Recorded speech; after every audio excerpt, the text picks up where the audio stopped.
Social media पर सोनम वांगचुक की video तेजी से वायरल हो रही है। जब चीन घुस आता है तो लद्दाख के लोग जान देकर रोकते हैं, मगर अगली बार वो आए तो हम उनको रास्ता दिखाएंगे, हम रोकेंगे नहीं। और बहुत सारे लोग इन्हें सपोर्ट दिखा रहे हैं।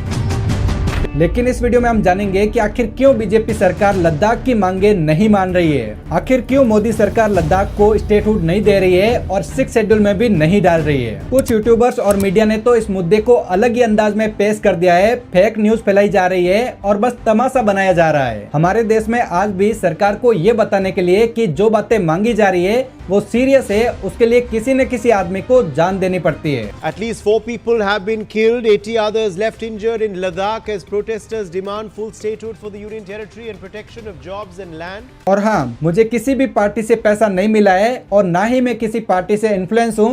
तो आइए दोस्तों प्रैक्टिकल तौर पर बात करते हैं।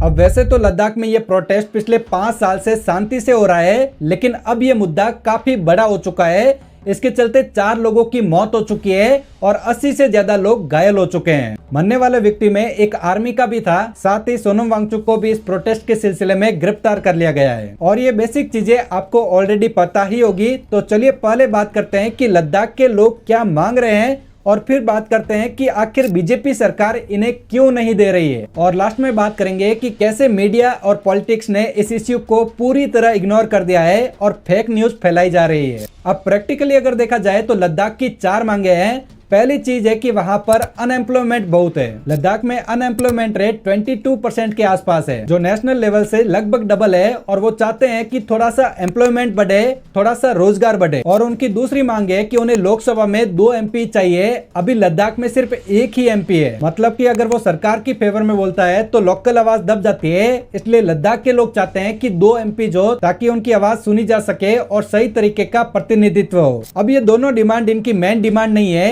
इनकी मेन डिमांड है कि लद्दाख को 6 शेड्यूल में डाला जाए। अब ये 6 शेड्यूल स्टेट को दिया जाता है, यूनियन टेरिटरी को नहीं दिया जाता। 2019 में जम्मू एंड कश्मीर से अलग होने के बाद लद्दाख को यूनियन टेरिटरी बना दिया गया, जिसके पास विधानमंडल नहीं है और जो सीधे सेंट्रल गवर्नमेंट के अंडर आता है। तो लद्दाख ये कह रहा है कि पहले हमें स्टेटहुड दे दो और फिर हमें 6 शेड्यूल दे दो। तो आखिर ये 6 शेड्यूल होता क्या है, इसे भी समझ लेते हैं।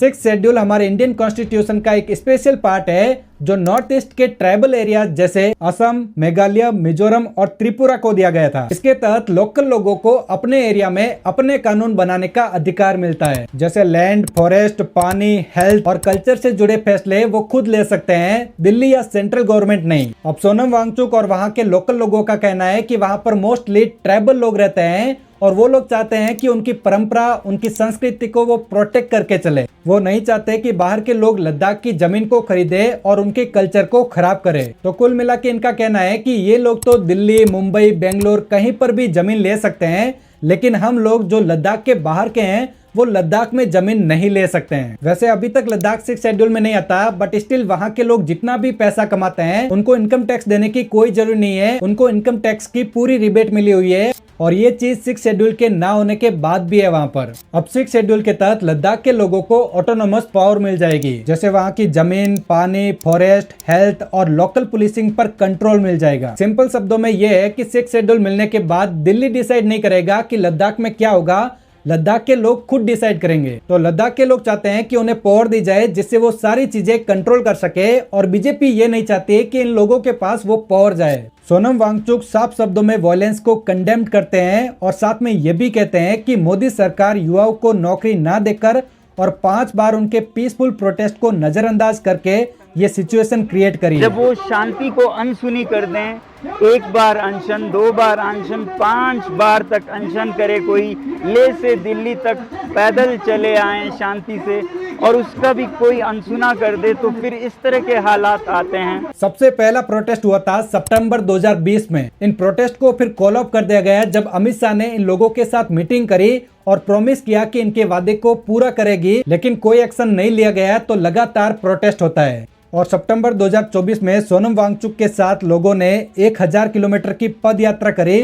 ये है लद्दाख का दिल्ली चलो आंदोलन और आज 1 सितंबर को हम 25 किलोमीटर चल चुके हैं। लेह से दिल्ली तक चलकर गए, फिर भी सरकार ने नहीं सुनी और 10 सितंबर 2025 को रिसेंट प्रोटेस्ट स्टार्ट हुआ। इन सभी प्रोटेस्ट में लद्दाख के लोगों की मांग रही है कि लद्दाख को 6 शेड्यूल्स में डाला जाए और लद्दाख को स्टेटहुड दिया जाए। और बीजेपी खुद अपने मैनिफेस्टो में कहती है कि लद्दाख को ये दिया जाएगा। मैं पहले भी दिखाया है, आज फिर दिखाऊंगा कि 2019 में जब ये संसद के चुनाव हो रहे थे, आपने पहले 3 बिंदुओं में लद्दाख को 6वें शेड्यूल में संरक्षित रखने का वादा किया।